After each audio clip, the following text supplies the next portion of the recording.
So our next speaker is Joanna Fiduccia, who's an assistant professor at Reed College in Portland, Oregon. And I just wanted to say a quick word about how will her talk add to our symposium.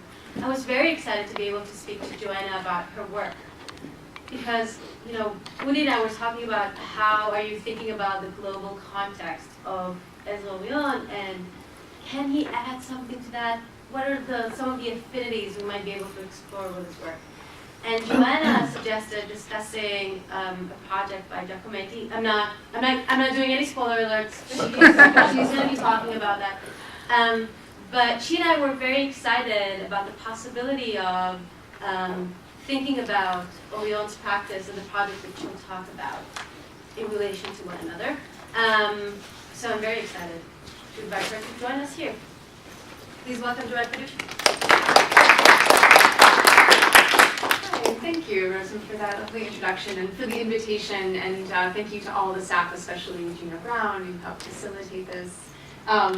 In some ways, I'm hoping that what I'm going to do today will give us some of that long-range view of Orion's work, even though pretty intuitively a lot of art historical work could be done talking about American land art and Orion's work. I'm going to pose something slightly different today. It's a pleasure to be back in LA. I did my graduate work here, though it's been many years. I now live in Portland, where the rainy season has started, which makes it consequently seem leagues away from Los Angeles, and in a sense kind of infinitely further from the desert of Orion's works. In some ways, what I'm going to be doing today is just going to be increasing that distance with an extra element, in this case, time. What I want to speak about today will, in fact, for the next half hour or so, set Orion's work around a rather unlikely historical peer. And that person is the Swiss artist Alberto Giacometti. I want to do this for precisely what Giacometti's work might reveal about time in Orion's projects. The Giacometti that I'll be speaking about is not the hand behind his best-known works, things like this, the ravaged, attenuated walking men that have come to emblematize post-war existential man. Instead, I'll be speaking about Giacometti in 1946, when he was on the cusp of discovering this iconic style. This year also marked the concluding moments of his tenure in the avant-garde as one of the premier surrealist sculptors in interwar Paris. It makes sense, in fact, to begin with a sculpture from that period, since it's there that Giacometti's work first begins to resonate with Orion's. So what you're seeing here is a project, a sculpture that's titled Project for a Public Square, that was made in 1931. It's crafted out of plaster, and it's about 1.5 feet long by 1 foot wide. It is an example of what many art historians consider to be Giacometti's signal contribution to the history of sculpture in the interwar period. It's a sculpture that's organized horizontally rather than vertically, and thus referencing not the upright human body in the tradition of statues or monoliths, but instead the contingent interactive space of a tabletop. The title, however, Project for a Public Square, states Giacometti's ambition for the work, to be scaled up, to take on even monumental proportions. It was, in fact, as this sketch shows, an ambition that Giacometti held for a lot of works in the Surrealist period. And on top it says here in Italian, projects for big things outside in the open. Ooh. All right. Now, perhaps this ambition would have been clearer to art historians in the past had Giacometti done like Orion and placed small figures in his models. Now, the work I'm showing you now, we've just seen images of in the previous hours, Orion's sculpture field, which was developed between 1968 and 1972 after Orion's experiences in the Sde-Beaucaire Desert. The formal similarities of Orion's and Giacometti's work are, I hope, immediately apparent. Here then is another view of Orion's work that's on the right, and on the left, Giacometti's project for a public square. Both array a series of geometric shapes and indentations on a flat surface. The eye wanders freely between them. Indeed, the compositions seem determined precisely to offer a multiplicity of possible paths for the eye, or possible relations of one form to another. And both, as I've already noted, are maquettes for larger projects to be realized out of doors. What made this realization impossible, however, was quite different in these two cases. For Giacometti, what was needed in the first place was a public square, and thus implicitly a commission for a public project. And in fact, Giacometti had submitted designs for public monuments at the end of World War II, none of which ever made it through a committee. But it's really in 1931 that he starts to state this ambition. Now, though he did at one point scale up the components for project for a public square, so this is a photo that's taken in 1933 where he made them kind of 1/3 size of how he imagined them. They remained in his studio, where we see them here, ultimately pushed into a corner where they gathered dust. This second image is taken from 1946. For Orion, by contrast, the very monumental scale of sculpture field seemed to beggar the imagination from the start. Intended for a remote site in the desert, accessible by way of a road linking Alint and Beersheba, the vertical forms of his field were to measure 45 feet and 60 feet tall, respectively, constructed out of gray concrete that Orion later acknowledged would have been quite a feat to clean and maintain. Yet I think it would be a mistake to see the unfeasibility of these works as a failing, or to understand them as merely sketches of some unrealized project. For Orion, as for Giacometti, what mattered in the maquette was what Orion called its, quote, challenge of sculptural consciousness. What exactly is this challenge? And how should we understand it outside of the more evident practical challenges of scale and material feasibility? As I've already very briefly suggested, I think the answer has to do with time and the peculiar ways that sculpture can model the position of our consciousness within it. Now, in an issue of Architectural Review from the summer of 1970, Orion discussed sculpture field as a complex or a chain of interiors that guide the viewer through a progressive visual experience. This movement, he said, includes a prologue, followed by a powerful escalation of visual experience, leading to a climax achieved on entering the main element, the so-called cathedral, and concluded by an epilogue. Its location, he continued, located an hour's drive from the nearest town, was vitally important because of the, quote, immense power of the canyon and plateaus where, in most cases, no sculpture could exist.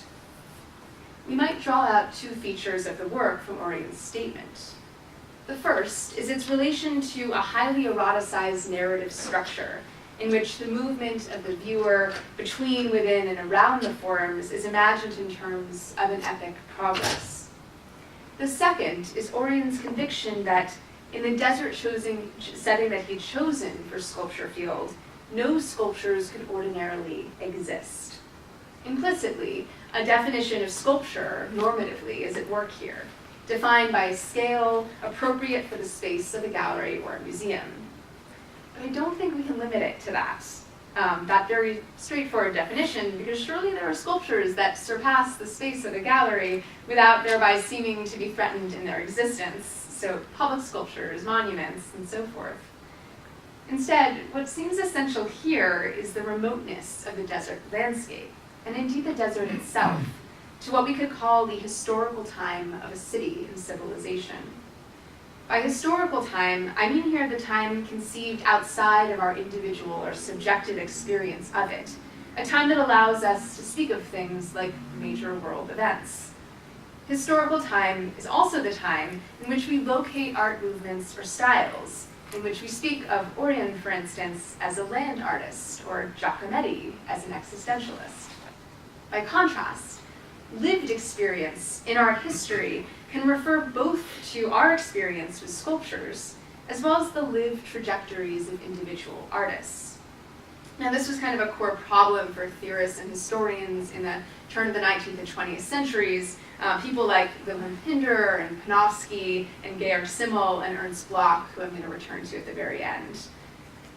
Now, Orion's emphasis on the lived experience of the viewer within sculpture field makes apparent. In fact, it makes apparent by pulling apart the collaboration of historical time and lived time that sculpture must necessarily always negotiate and that sculpture conventionally finesses. The incommensurability of the time of geological formation that one feels in the desert landscape and the lived time of the viewer of sculpture field exposes this condition. Now, an art historian who wanted to discuss this aspect of Orion's work could avail of a language about geological time and human time already established by the discourse of land art, the global movement in the 60s and 70s of artists who made work, often large-scale ones, out in the land and often out of land. So here on the left is Michael Heiser's 1969 double negative, and on the right, Robert Smithson's spiral jetty. This is to say that art history has responded to the demand to articulate what is going on in works like these by appealing precisely to our discipline's notion of historical time, that is, to movements and styles. But what might it look like to address time in Orion's work in its own terms, terms in which historical time is substituted by narrative time, that prologue, climax, and epilogue undergone by the viewer as she walks around the campus of these forms in the desert? One answer I'd like to suggest is to look outside of Orion's historical time to another artist at a similar point in his individual artistic trajectory, Giacometti. There's little evidence that Orion was a student of Giacometti's oeuvre, unlike Brancusi or Henry Moore, who clearly furnished historical and formal models for Orion. Yet both artists were probing a kind of degree zero of sculpture in the experience of the body in space. And both, moreover, have produced oeuvres that have been defined or described as being timeless, in the sense of quite literally escaping their historical moment, even as we can see how their work participates directly in some kind of zeitgeist. Finally, and this again is the fundamental phrase that I want to unpack today, both artists were pursuing the challenge of sculptural consciousness. In Giacometti's oeuvre, the capital expression of this challenge is in fact not a sculpture at all. Instead, it's another proposition, which appeared in the pages of a Swiss art and literature journal called Labyrinth in 1946. Now, Labyrinth had been launched 2 years previously in Geneva by the publisher Albert Schira, and Giacometti had been there from the very start. Giacometti, for his part, had arrived in Geneva in 1941. Although he was born and raised in southern Switzerland, just northeast of Lake Como in a narrow valley called Regalia, Giacometti had moved to Paris in 1922 and had ensconced itself in its art world. But once the war was underway, Giacometti determined to visit his mother, who had moved to Geneva to be close to her son-in-law and her grandson following the death of Giacometti's sister. Giacometti left to go to Geneva on the last day of his travel visa, December 31st of 1941, and due to the war, he ended up effectively marooned in Geneva, unable to secure another visa to return. He left his brother, meanwhile, in Paris to tend to his studio. Giacometti in Geneva soon fell in with a group of artists, anthropologists, writers, theorists, all of whom were gathered around Schira and met in a couple of cafes and restaurants below his office in Geneva. When in 1944, Schira proposed the idea of making this journal, Giacometti quickly kind of signed on, serving multiple roles, mostly doing layout, but also helping its larger enterprise of publishing the works of resistance writers who were in occupied France and fanning the embers of European culture. Giacometti also illustrated a number of articles and wrote a few of his own. By all measures, his most significant contribution to Labyrinth was an essay published in 1946, a little more than a year after Giacometti had returned to Paris. Here we have it. So the essay was titled The Dream, the Sphinx, and the Death of Tea, a title which might suggest a fable in which these three terms are shown to be causally related, the first two somehow participating in the death of the last.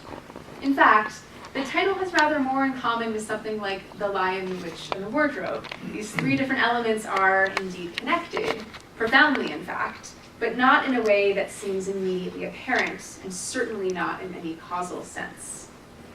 Giacometti's contribution was given a full spread in the journal.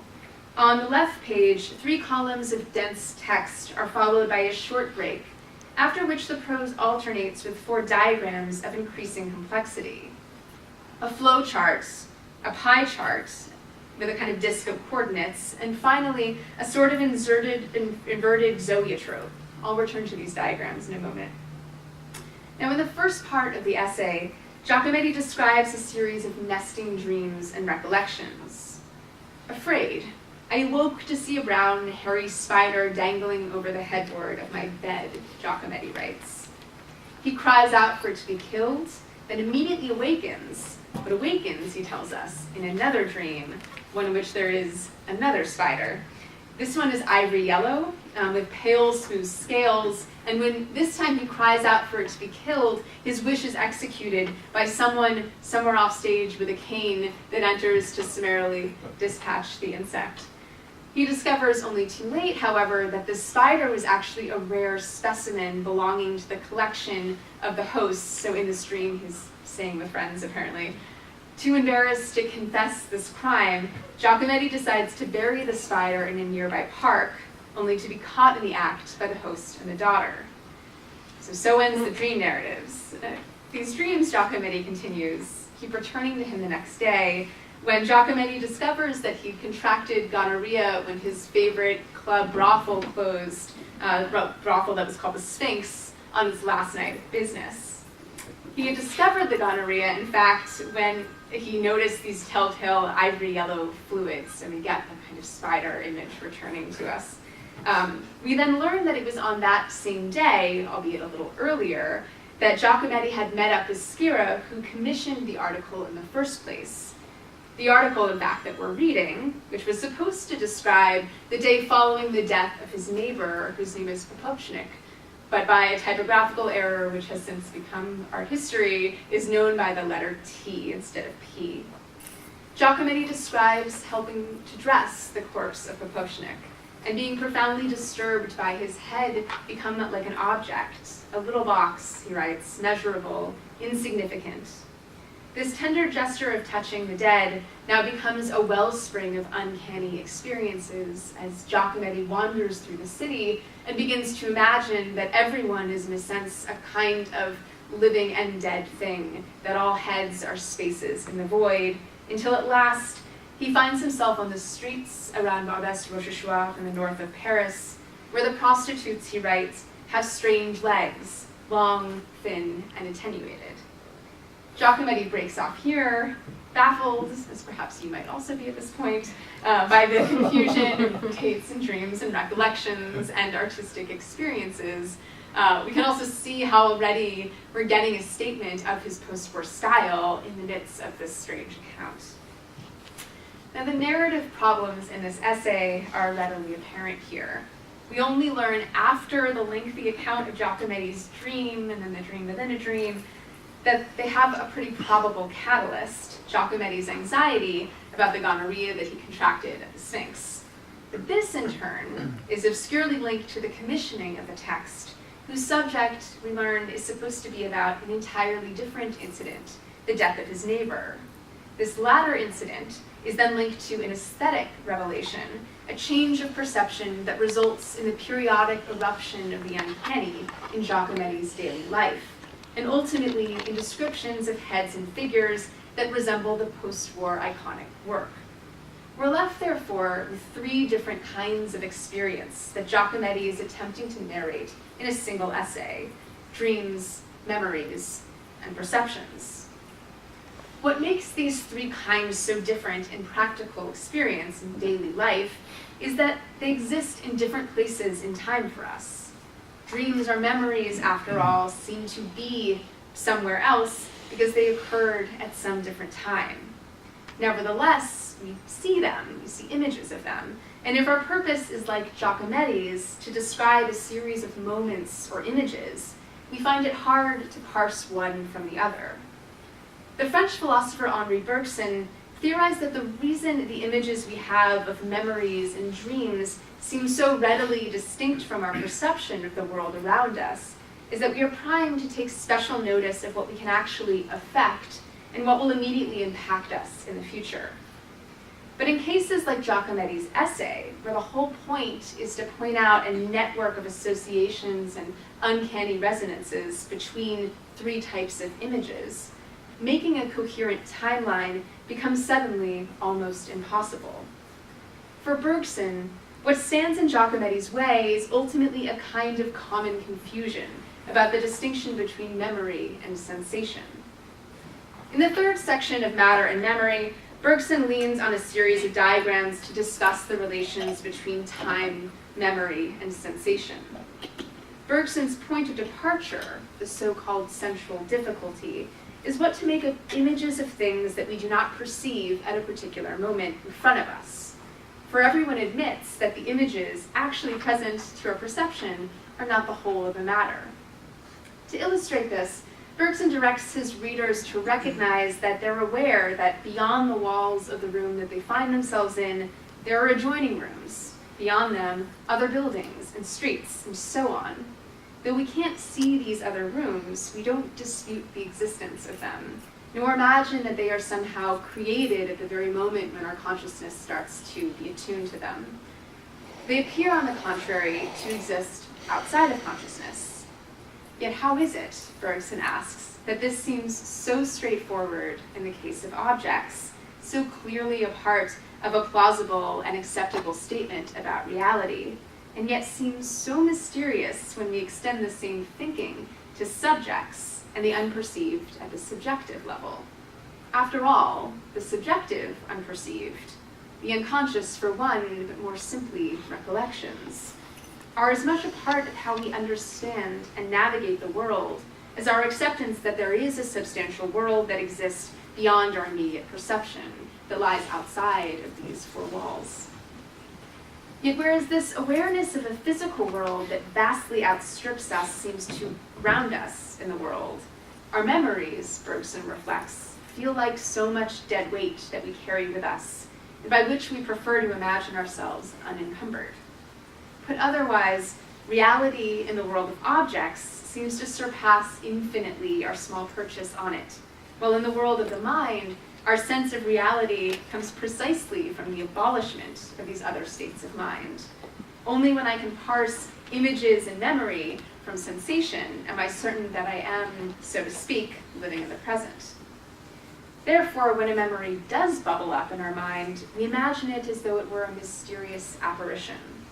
But this is false, claims Bergson, for this realm of memory or images past has the same relation to our present condition as the unperceived stuff in the world.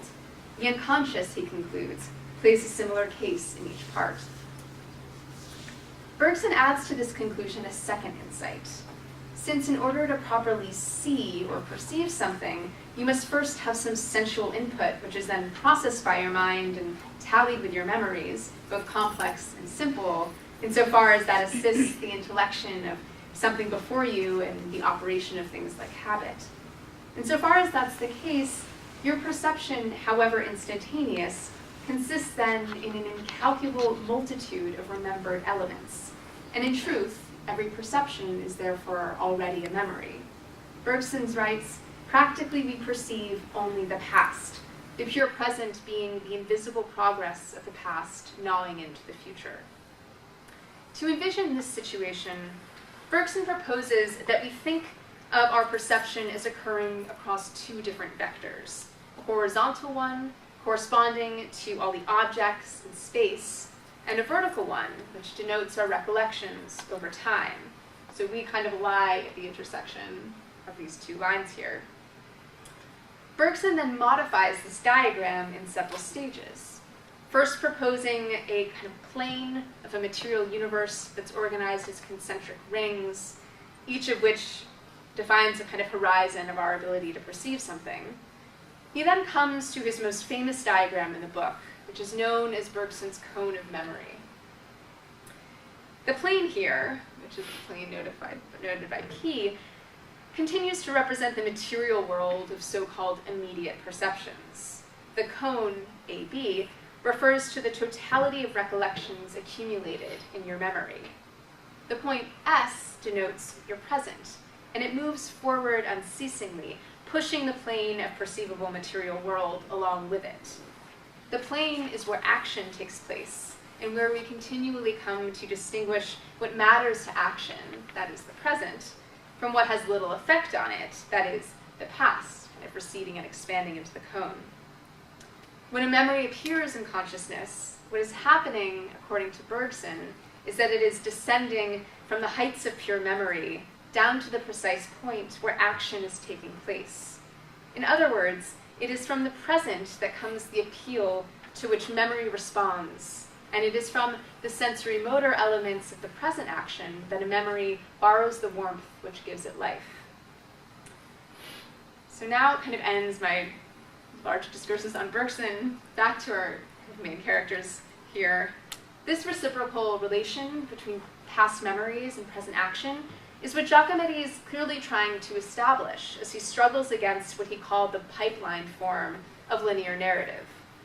Giacometti, following the break in his story of his dreams and memories, explains that the problem with his essay was that time actually went in reverse, from the present to the past, but with returns and ramifications.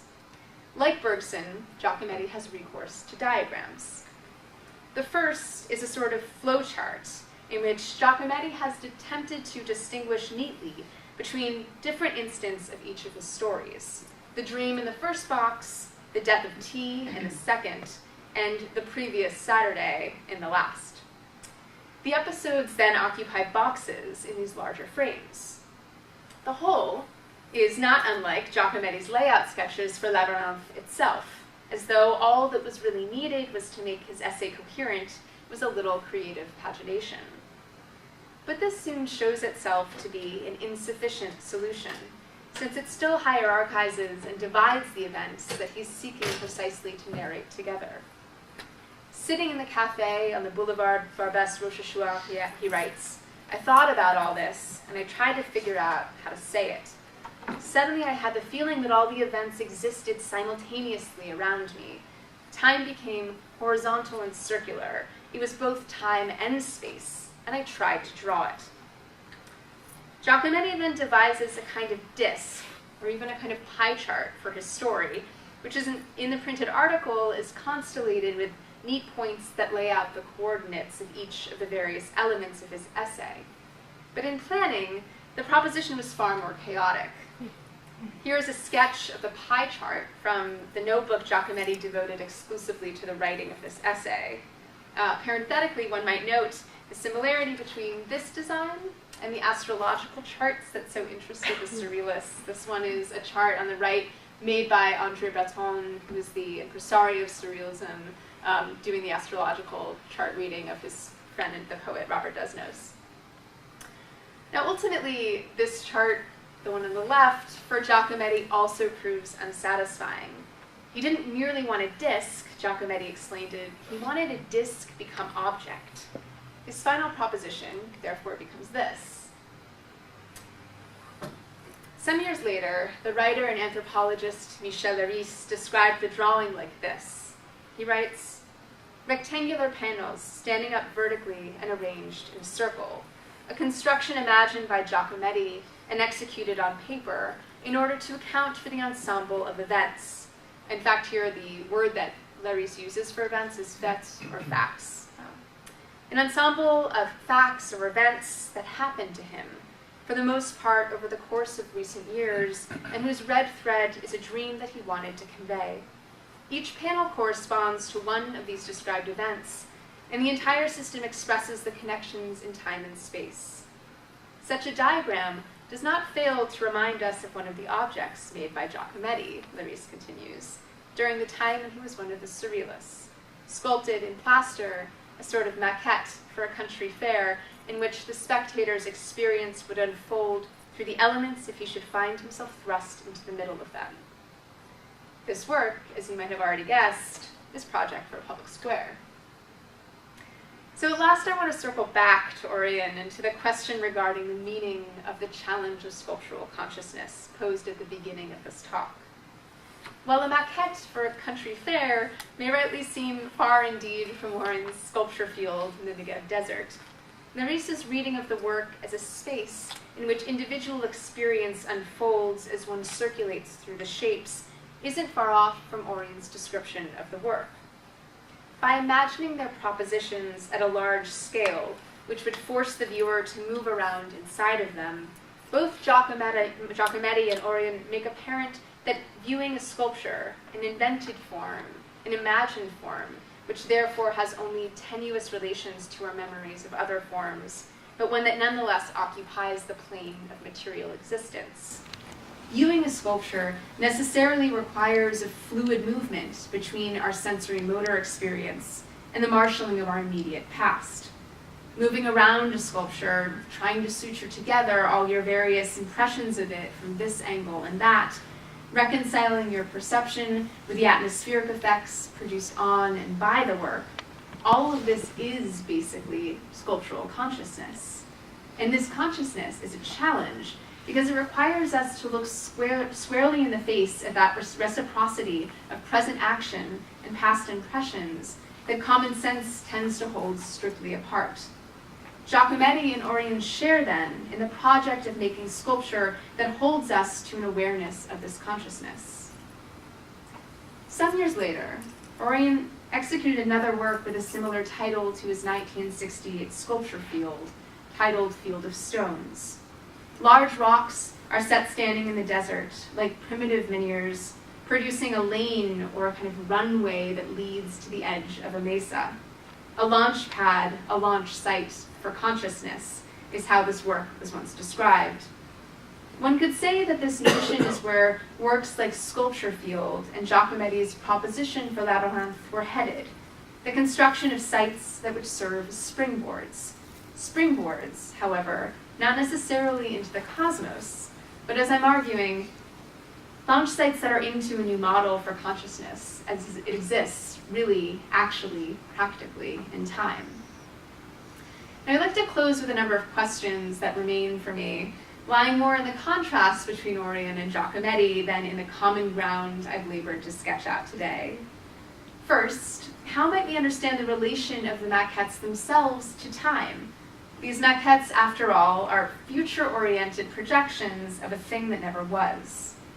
Orion himself expressed some antipathy about so-called miniature sculpture, meaning really any sculpture that can fit inside a gallery space, and yet models like these were preserved by both of the artists. Giacometti, for his part, had his model reproduced in wood, you see it here, seemingly transforming the project into an autonomous tabletop sculpture. A second question, is the body that occupied the center of these works a specific body? And relatedly, what should we make of the eros in Orion's description of epic time in sculpture fields? Lastly, if action is what differentiates the present moment from the past, what kinds of actions on the realm of politics, or perhaps what kind of a flight from politics, can we read into these works? The curator Dan Handel has argued that the epic time in Orion's work is capable of relativizing into oblivion historical time. Once the frame of reference comes to encompass thousands of years, Handel writes, the immediate realities of geopolitical conflict on the one hand and Israeli culture on the other are but minor irregularities in a much bigger process. Retroactively, Orion would speak of his concept of the sculpture field as a four-dimensional space in which his power sources affect an environment, leading to the creation of, quote, holons and autonomous men. His choice of words is far from coincidental. Using Arthur Koestler's pseudo-philosophical terminology, namely holons, for describing societies and collectivities made of individual pursuits, this fits squarely within the ambition to enable unmediated, high-intensity spiritual experience through art. This seems utterly at odds with the radical non-simultaneity of Giacometti's proposition. But non-simultaneity has its own pernicious political echoes as well. For Ernst Bloch, the habitation of the past in the present was mobilized very aggressively by fascism in the interwar years, which used this kind of atavism to funnel popular energies to its own end, by redescribing, importantly, Jews as both foreigners to a deep German past of some sort, and also as menacing harbingers of modernity, as an element that should be eliminated in order to live more fully in non-simultaneity. He writes, "Older times than the modern ones continue to have an effect in older strata. It is easy to make or dream one's way back into older ones here. In general, various years beat in the one which is just being counted. They contradict the now, very strangely, crookedly, from behind." According to Bloch, the anti-fascist task was not to get rid of this non-simultaneity, but precisely to fight on behalf of these energies, to wrest them away from fascism's grip. And at the base of this was an understanding of history as something that was open, utterly open, to multiple temporalities. History, he wrote, is not in essence advancing linearly, but is rather a polyrhythmic and multi-spatial entity with enough unmastered and as yet by no means revealed and resolved corners. One might do well to consider what that polyrhythmic and multi-spatial entity could be represented, and if so, whether it might not look a lot like Orion and Giacometti's propositions. Thank you.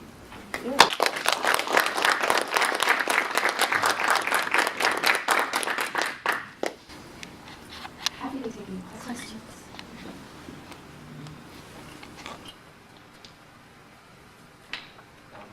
Well, that was an extraordinary, extremely rich paper. I'm still processing a lot of it. I hope we talk about it more. But a couple of things that occurred to me had to do about this spatialization of temporal experience, and especially of kind of memory and its intersection with this kind of present and Bergson's durée, idea. And a couple of sort of points of comparison that I thought of were sort of late Renaissance memory palaces, for example, which, if you're not familiar with this kind of cultural form, is this mnemonic device where you would memorize large amounts of information by spatializing them in an imaginary building.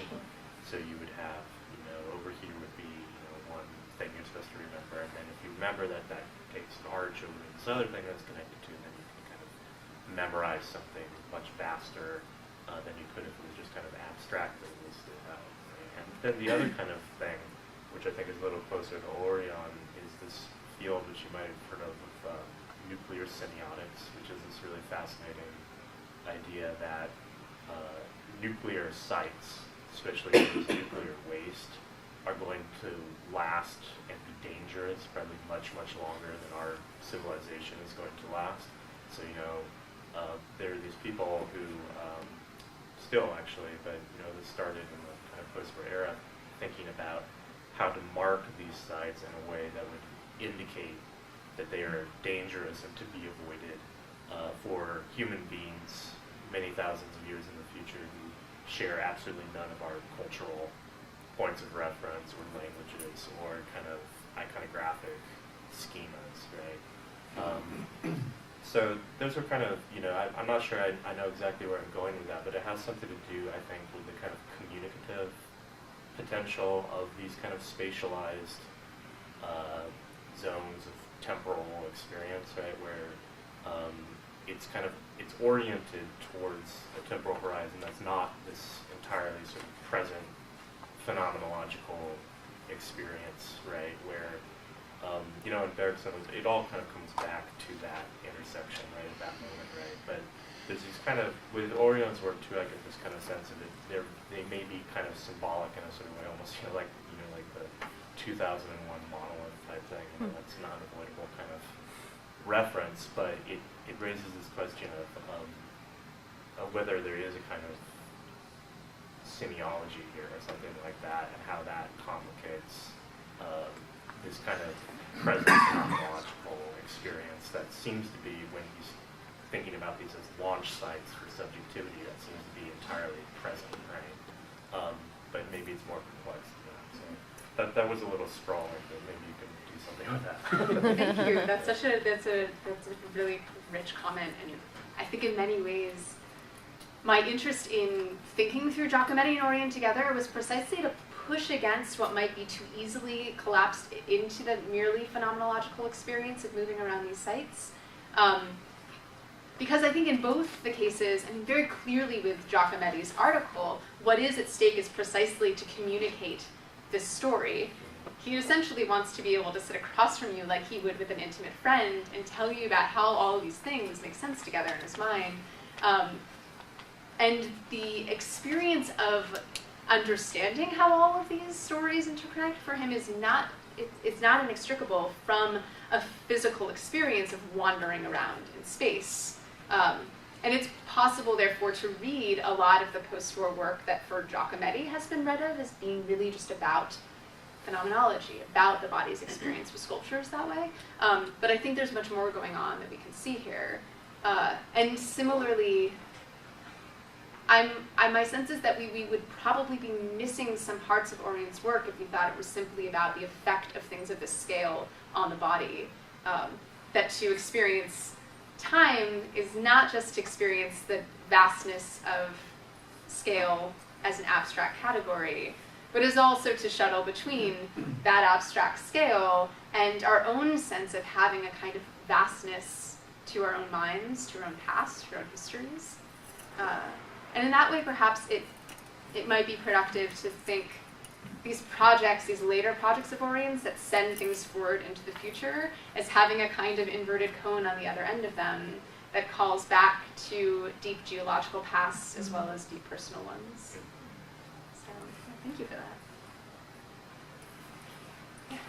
Yeah, the last thing that you mentioned called to mind, like some way that the subject like recuperates the sublime and it becomes some kind of moment of humanism, or something that it's not just experiencing something cosmic or something geologic as an abstract idea, but that this puts us in touch with some kind of human, our own humanity or something. And you had an earlier comment from somebody that you mentioned that this kind of quality of being asynchronous has obviously a reactionary valence to it, but could have some other valence to it.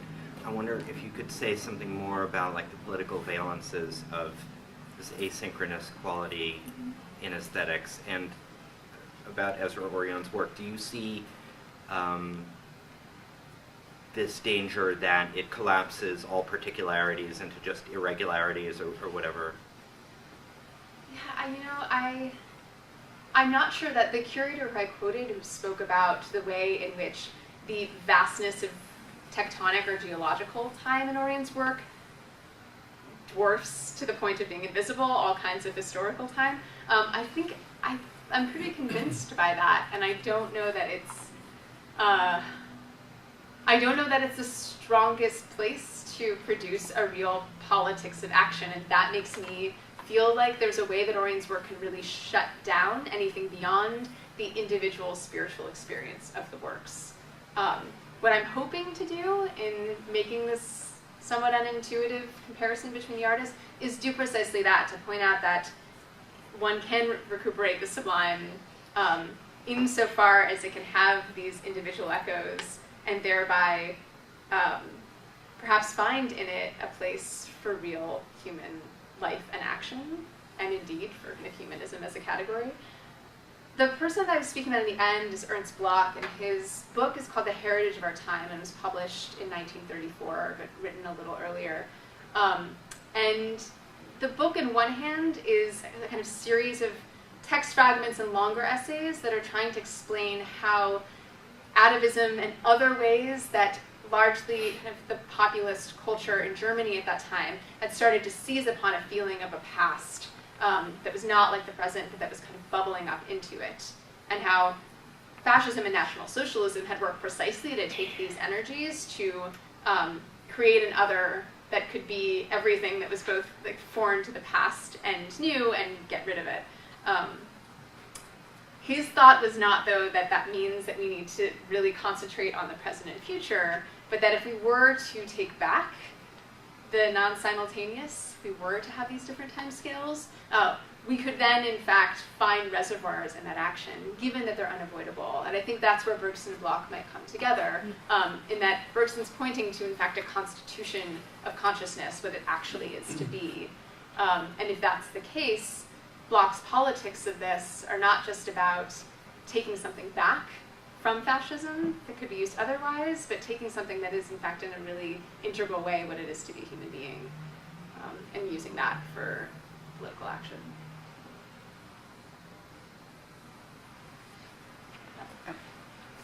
I'm sorry. I have a super easy question because I'm really interested in this like subjective perception of memory, and I'm just wondering like which Bergson text specifically you were referencing. It's called Matter and Memory. Okay, cool. Thank you. Mine is pretty, I hope not challenging too, and I'm not sure it's a question. It might be more of a comment. I was thinking about the time of the land itself, the time of the material, that was taken into account by both of them in different ways, but in that sense was also not materialized in these specific projects, so that the land kind of remains unused, but it is also present there. And that also made me think about their own perspective as artists, as, you know, white male of certain Western traditions that were thinking about those projects and the way they were not necessarily taking into account their potential users and viewers. And I think there's an interesting resonance there between thinking about the time of the materials in and of themselves and the relationship of the artist to them, but not necessarily the relationship of the users, of the viewers. So that was just a thought. I'm not sure it's a question. I think both of those things I find very interesting because the maquettes do live on, and they have a very particular relationship to time, and it's not really clear, even art historically, how one's supposed to continue to speak of them.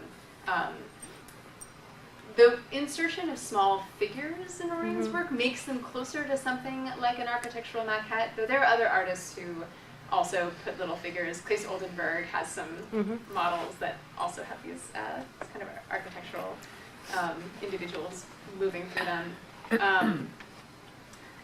But I think that they themselves now become problems in time in an interesting way. Yeah. They're projections into a future of a past that never came. But I would say regarding the identities of these two men, I think the intensely erotic and sexual way that Orion talks about how you're supposed to move through sculpture field, and of But course, also not talks about it, and then Giacometti just talks about his gonorrhea, so you know. exactly right. So there's this sense and a desire to think about penetrating the landscape and kind of coming to some climax, whether that is the narrative climax of simultaneity of all these stories or the climax of entering into the cathedral. And I honestly don't know what to do about that quite yet. Yeah. But it does seem like it is the part of the work that's right below the surface and repressed for the most part. Yes. Any more questions? Okay, great. Thank you so much.